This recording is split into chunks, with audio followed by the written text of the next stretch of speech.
You are listening to the Bureau Chiefs with Michael Serapio, a prime-time politics podcast from CPAC.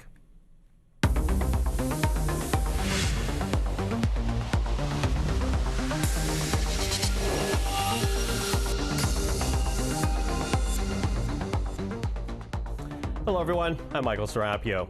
Well, the ink was barely dry on that new energy deal before Stephen Guilbeault threw some cold water on it. On Thursday, Ottawa and Alberta signing a memorandum of understanding. It prioritizes at least one new pipeline to the Pacific Coast. It commits Alberta to a tougher regime for industrial carbon pricing.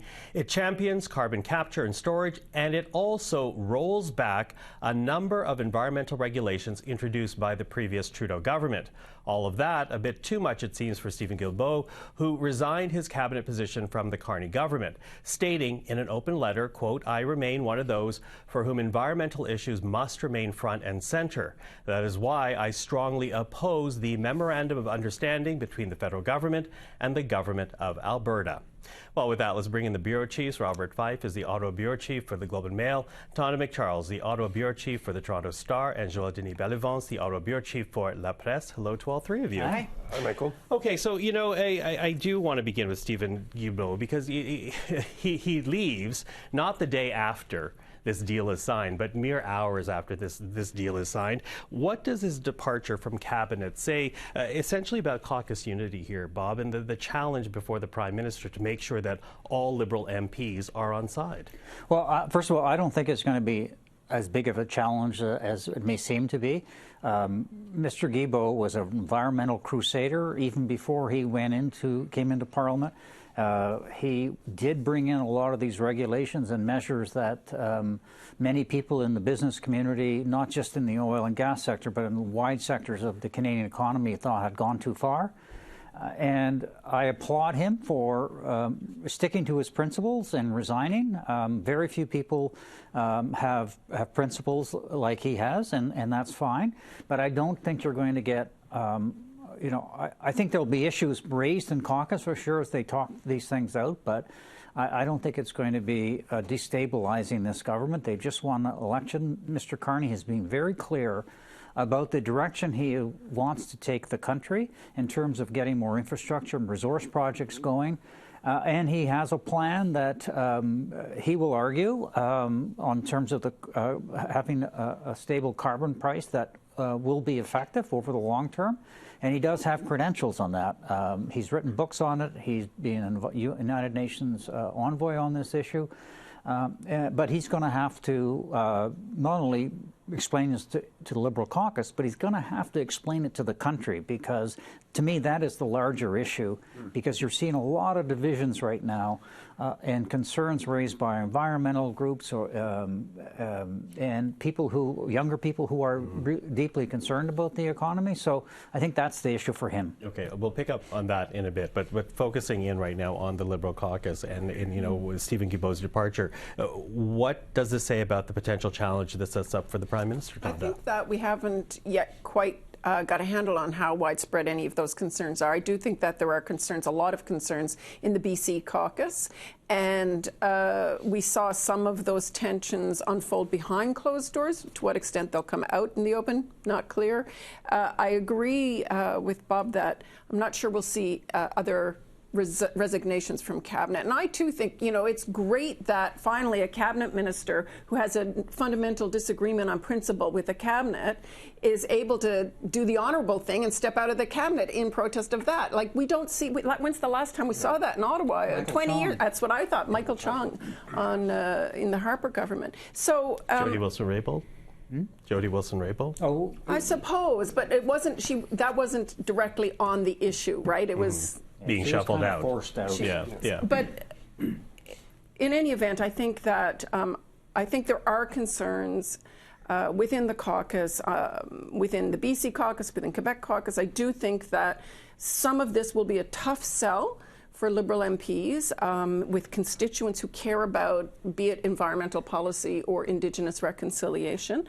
And so let's see how that plays out. But yeah, I think much of it will play out behind closed doors, depending on how Mr. Carney handles it. And frankly, he hasn't showed himself to be a really skilled handler of caucus concerns. Okay, I'm going to pick up on that point definitely in the next question. But before we go there, Joël-Denis, what's your take on it? That's where I was going. This is still, I think, a warning for Mr. Carney to be able to communicate more and better with his own caucus. Some feel that they were told or informed at a too late stage about the deal that was about to be signed between federal government and Alberta. And so communication is key for a caucus to be a healthy discussions, and also for the Prime Minister to remain a leader in charge. Otherwise, if you got dissensions within your own ranks, it's harder to sell afterwards policies to Canadians. So it begins with the caucus communications, and that needs to improve in my sense. Okay, we're going to continue this conversation in a moment, but I do want to bring in a little bit of Tim Hodgson, who I spoke with last night. And he talked a bit about, well, not a bit, but the focus was the MOU, and making the argument that the government is taking a double stand here, one for the economy, the other for the environment.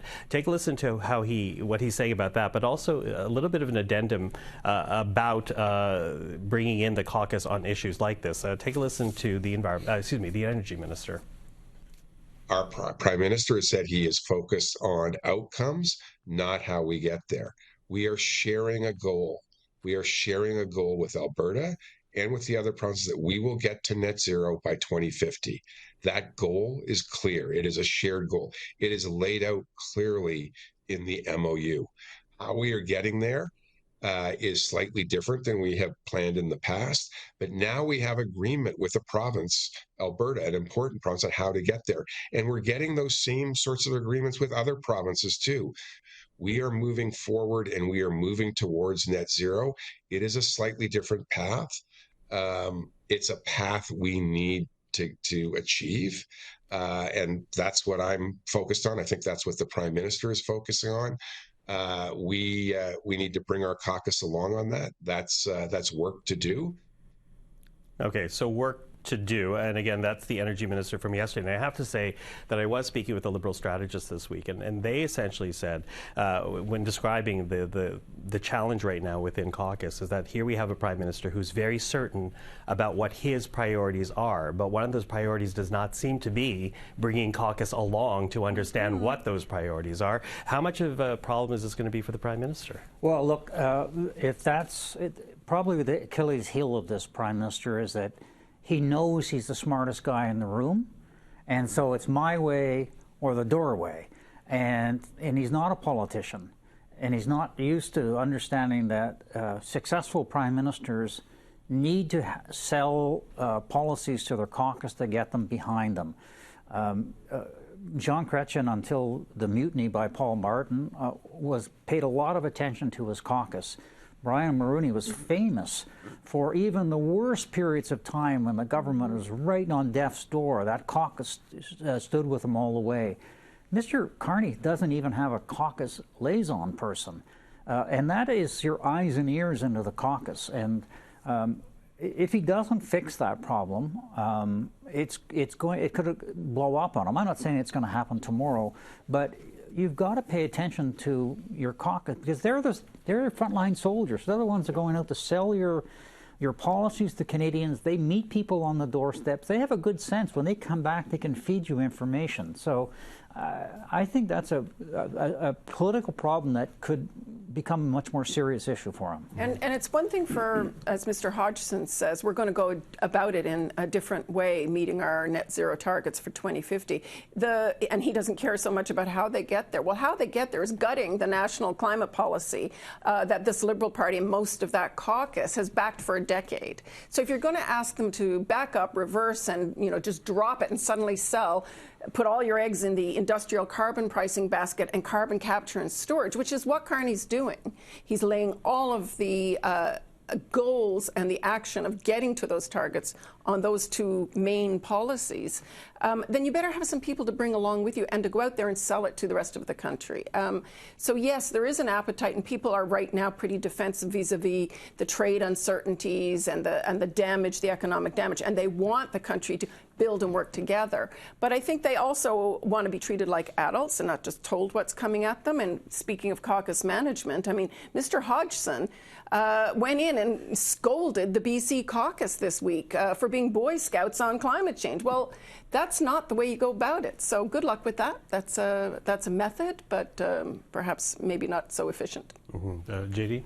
Well, in the same vein, I would say that it's a learning curve for Mr. Carney. He's, adapted well in many spheres of his political life, namely abroad. When he goes abroad, people respect him. You could see that he's very comfortable, but he's got to get more comfortable dealing with his own caucus. And that's key. It's key to a very successful prime minister like Brian Mulroney, as Bob alluded to, who was cajoling, calling MPs, telling them that he felt the condolences when they were hit by a tragedy. And so the caucus paid it back to him by supporting him, in tough times and in good times. And that's what you need when you're prime minister and leader of a party, especially the Liberal Party. Another prime minister who held his caucus together through a lot of tough policies and trying to sort of tamp down even the social conservatives within his caucus was Stephen Harper. Yep. Mm-hmm. Stephen Harper was able to maintain caucus unity up to the time he lost government. So those were tough years. There were big changes in Canadian policy, taking the country in a different direction, but he kept his caucus with him for the most part. Mm-hmm. Well, I was talking, as I said, to a few strategists this week, and I was likening it to a contractor. Here you have the Carney government fixing the piping and the electrical on the house, but ultimately there's no real estate agent to sell the kitchen and the bathroom, which is why people buy homes, right? And so I think that's a fundamental flaw that this government has yet to still address. And let me say, it's also a flaw of the Prime Minister, who is not a very good salesperson. He's a smart guy and he's got a vision, but he has a difficulty selling it. When you listen to him, it's not the most exciting, riveting moments. And I mean, I don't think that's going to change with him, but it is.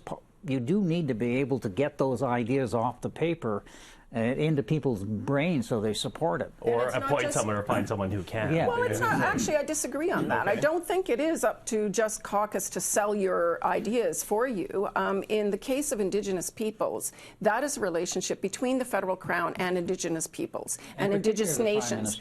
That's what I'm saying. The federal crown, as the Prime Minister, arguing, persuading, accommodating, meeting with the Indigenous leaders where they're at on the issues that matter to them, over which they hold rights. And he's paid lip service to it, but I don't think he's invested political capital in it directly yet. Okay, so that leads me to another question here about the challenge that lies before this government, the Alberta government, to try to make this MOU more than a piece of paper, because it is talking to British Columbia, it is talking to First Nations. Based on what you've seen so far, how difficult is this navigation going to be for this government? Well, look, the pipeline is a big issue, and it may end up being a pipe dream. I think what the Prime Minister is doing with this is signal to the world that this is a government that is open for business and wants to get big projects done, and will not stand in the way of putting up unnecessary barriers, providing these projects can get off the ground.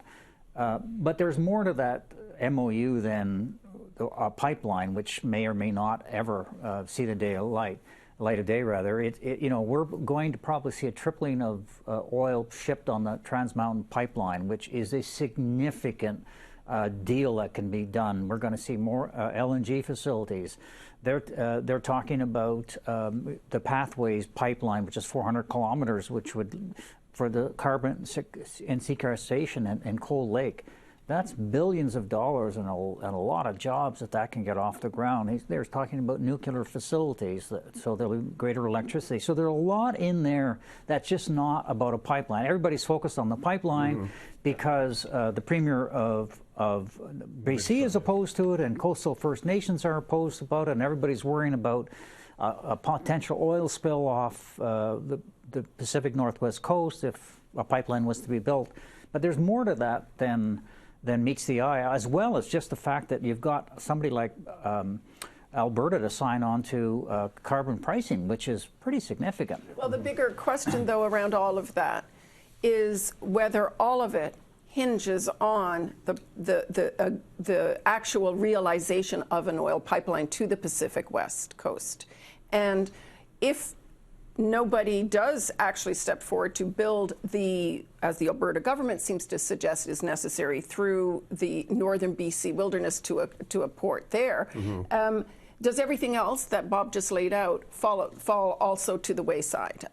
Is the grand bargain take it or leave it, all and done? Or if the pipeline doesn't go through, does the rest of it still hang together? But if there's no private sector person willing to come up to spend $20 to $30 billion, you can't blame that on Ottawa. No, that's not my point. My point is, though, does the willingness to do any of those other things still stand? In other words, if there's no private proponent, right, and the government's told us, no private proponent, no pipeline. What about if the Alberta government wants to really see it through and then later sell it? Who knows?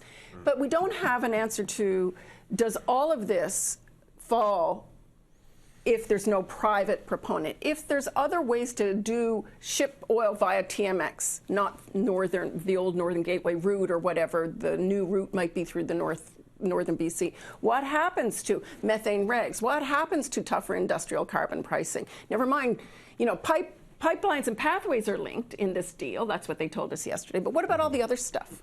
Yeah, that's not clear to me. What about AI? What about nuclear energy? What about... or do you pick up the pieces of that? Because when I'm thinking, for example, small nuclear reactors, which is Ontario's big deal, still has those discussions even before this MOU was happening between Ontario and Alberta already. JD? But I agree with Bob in the sense that the larger picture is that Mr. Carney wants to send a signal to investors abroad. And he's spending political capital on the pipeline now, but may bring benefits to other sectors of the economy. Critical minerals, for example, natural gas, liquefied natural gas, and other provinces will benefit from that. So I think it's wise to spend some kind of political capital that you have, even if you lose a minister along the way, because it will bring more money, more investment. Because we have seen and I've seen when I traveled with the Prime Minister in Germany, namely, one of his trips this summer, that there is a deficit of credibility that is affecting Canada. Skepticism is pretty high in Europe that, yes, we promise to develop resources, but you can't export it to us. So what's the point? And this guy's really hit the ground running. I mean, he said he thrives off a crisis. We are in a crisis. He wants to be a transformative prime minister, and like Pierre Elliott Trudeau was on the Constitution and Brian Mulroney was on free trade. And he's hitting the ground running, and he's doing things, and he's using up political capital. Right now. Here's what I don't understand, though, because without a doubt, by putting a signature beside a pipeline for a Liberal, that is political capital. But up against that, when you look at the major projects, there are hydroelectric projects that are being named. He talks about an east-west electricity grid, which you'd think would be a good counter-argument to the criticisms, but no one in this Liberal government is mentioning that whatsoever. So that makes me wonder. Do you know your own policy to sell the counter? It's early days in a way. Communications problem. It's also early days. I mean, yes, they're hitting the ground running on a whole bunch of things, but the main thing for them is getting energy exports out of this country and trying to diversify other things away from the U.S. markets. That's the main thing. Buffer the damage from the U.S. tariff war. That is what they're most focused on for now. Mr. Carney has said he wants to make Canada a superpower of conventional energy and new energy. Yes. Yeah. Alternative. Yeah, but and the federal government is waiting the conclusion of negotiations between Quebec and Newfoundland and Labrador on the Churchill developments, and that's a key thing. Ottawa is ready Which could be delayed. Yes, could be delayed because of the referendum, but Ottawa is willing to put some money, I'm told, but they're waiting. And so if there is an agreement between those two provinces, you could see Mr. Carney and Tim Hutchin rush to the table and say, we're behind that project. Okay. I'll get in front of that parade. Okay, very quick go around here because Elizabeth May, I also spoke with her yesterday once this deal was signed. She says that she will not be voting for the budget implementation based on this MOU. And I spoke to a couple of Liberals about that. They are now worried that this Parliament may not survive long term as a result if they lose a vote like Elizabeth May. I think it's very possible we'll have a spring election. It's not only because Elizabeth May and the New Democrats will have a leader by then. Will not want to support the government. Also, the New Democrats may see an opportunity for them to actually grow because Mr. Carney's moved the party to the center, and there's an opportunity for the NDP to be the voices on the environment. But also the Conservatives have been obstructionists, and as you know, in committees they've been really holding up legislation and being very obstructionist. And once Mr. Poilievre safely passes that, which we assume in January, the leadership review, Liberals would like nothing more than to run an election campaign against Mr. Poilievre, who right now has been doing a lot of stuff that are partisan soundbite stuff, but he's not coming across as serious. Although I will say, if it was a spring election and the Conservatives continue to do this at committee, they can say, well, you've accomplished nothing legislatively since being elected, right? So you're the ones that are holding it up. The math suddenly is tighter. The math on the floor of the House of Commons for any vote that might be a money vote is tighter, and they can't perhaps count on NDP abstentions and Conservative abstentions in the future to save them. Yeah, or Andrew Scheer waiting in the wings to jump in. Yes. My sense is that if the NDP does not abstain, I would expect the Conservative MPs to, some of them, more of them, abstain for now, not to provoke a Christmas election, for example, if there are confident votes coming up. But spring election is another matter totally. I wouldn't be surprised, like Bob, I share his view that we might see a spring election because what? Because the Liberals would like to have one at that time. Yeah. And it's a stunning optic for the Conservatives in the last 2 days to come out. And just after Alberta, the most conservative province in this country, has embraced tougher industrial carbon pricing, for the federal conservatives to say, this will never happen, that's not a pipeline, it's only benefiting Carney's buddies, and we're going to kill all industrial carbon pricing. So it pits, I think, federal conservatives in an interesting way against provincial Alberta conservatives who were prepared to sign on to it in good faith in the name of getting a pipeline. And quickly on that one, Mr. Carney is slowly but surely getting support from conservative premiers. Doug Ford is in bed with Mr. Carney, if I may use that expression. Tim Houston is also very much closer to the federal Liberals than the Conservative Party. And now Danielle Smith, we've seen some kind of romance between her and Mr. Although, Carney. she did held out the possibility of, changing her mind during the news conference yesterday. So we will see. Listen, before we move on, let's now move to one of my favorite topics, the yays and the nays of the week. take a shot, Tonda. Okay, Bob, yays and nays. Mine is, again, I mentioned at the top, but I think it's worth mentioning that Stéphane Guilbeault deserves credit for sticking to his principles, even though many people do not agree with what he did. That showed leadership and courage. And you're going to ask me what my nay is. Look, I think the Conservatives they're going after Carney with Brookfield assets conspiracy theories. I mean, this is crazy stuff, watching him in the House, trying to link him to contracts that the Brookfield negotiates on its own, and somehow trying to say that he engineered these kind of contracts, which it's not true, and it's kind of out there in crazy land. And I'm not sure why they're going in that direction, but they are. Okay. That's my nay. Okay. Tonda? My yay goes to prime ministerial news conferences on Parliament Hill in Ottawa. Yay, we haven't had one in about 3 months, and we had one this week, and that's all very interesting. That's great for parliamentary press gallery reporters to get a chance to question the Prime Minister on the areas which we know quite well enough to question him on, instead of having to pay thousands of dollars to go on an overseas trip to question him at a news conference abroad, or sending questions via regional desks if someone has a regional desk to send questions via at the sort of news conferences he does from time to time in the regions of the country. So it's a tried and true technique, I know, of previous prime ministers as well, but yay to a prime ministerial news conference. My nay is the signs of arrogance that are being shown by the Prime Minister and his ministers on occasion. These flashes of who cares when pressed about things, important questions, questions that are legit to ask and legit to expect an answer from the Prime Minister. It got him in trouble. He had to apologize this week. We saw it with Mr. Hodgson going in and scolding the BC caucus members, telling them, you know, don't be Boy Scouts, don't be naive. You're lucky to have this Prime Minister. You're lucky Mr. Carney is our Prime Minister. That does not work. Or if you think it does, fill your boots. Okay, I'll surprise you. My yay and my nay will go to the same person. Okay. My yay to Prime Minister Mark Carney for spending political capital to advance projects that is important to a province that has been, I would say, neglected over the last decades, and it's been one of the motor of our economy. So Alberta, I think, deserves some cajoling. It's one of the kids of the Federation, a family that has been neglected. I speak from Quebec, and Quebec has been, you know, well taking care of the Federation. It's now time to take care of Alberta, and kudos for that, spending political capital. My nay goes also to Mr. Carney for neglecting the other kid in the family, BC, not consulting it properly before announcing these MOUs. I think he should have done a better job on that one. Okay, and of course we're going to see what happens with that, because it's true. Many people are British Columbia.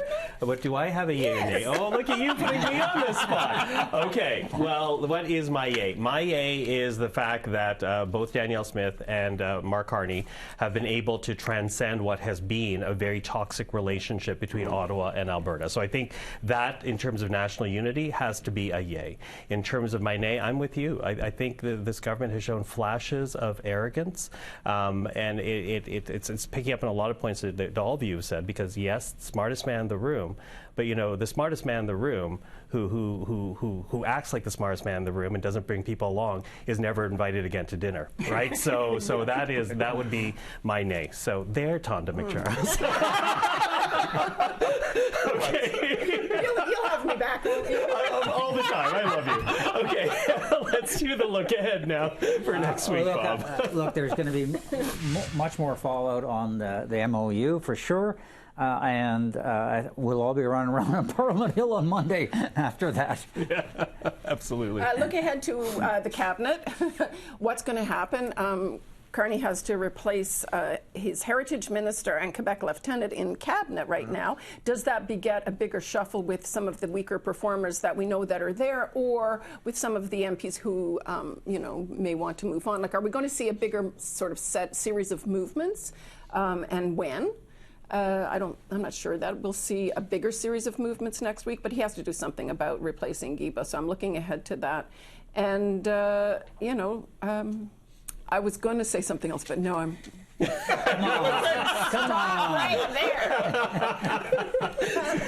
JD. My look ahead, it doesn't go very far in time, only 24 hours. The gallery dinner tomorrow night. Okay. We're all going to be there. The gallery dinner, for one reason, it's going to be the first speech for Mr. Carney, you know, as Prime Minister. Is he going to be self-deprecating? And is Pierre Poilievre going to show up? He still hasn't committed. No, he's not. So talk about turning a new leaf. Maybe Mr. Poilievre should show up and give a speech. That would show a new... Yeah. So last I checked, the tickets were sold out. That's going to be a test. That's going to be a test for Mr. Carney's sense of humor, because we're a very difficult crowd. Yeah. He's got a good sense of humor. It's his superpower if he'd ever use it, like in a sort of way that elicits laughs, not ooh. Okay, well, that is the look ahead. That's also the yeas and the nays. So that's not going anywhere, Tonda. So thank you to Bob, Tonda, and Joël-Denis for the discussion this week. We're going to get back together tomorrow evening for the Parliamentary Press Dinner. We'll tell you about it next week. But for now, that is the podcast, the episode for this week. I'm Michael Serapio. You have been listening to the Bureau Chiefs with Michael Serapio, a primetime politics podcast from CPAC.